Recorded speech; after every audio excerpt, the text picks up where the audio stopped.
Hello and welcome to this new video on how to Dropbox a file. So if you are new here, subscribe and press the notification bell icon so you don't miss any upcoming further videos. Now let's get started. So firstly, you need to open the web browser. So it's in the top of the web browser. There will be a search bar. You just have to click on the search bar and type Dropbox and press enter in the keyboard.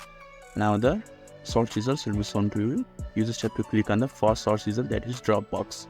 Since I have already logged in, I just have to look on the top left hand side of the screen. There will be Dropbox logo and text, so I'll just click on it and I'll be able to access my Dropbox interface. And when I am inside the Dropbox interface, in the middle of the screen there will be an upload button, so you just have to click on the upload button, and in order to Dropbox a file, you just have to click on the files and you will be able to access the storage of your device. Now you just have to choose the file that you want to upload and just click on the open button and the uploading process will begin.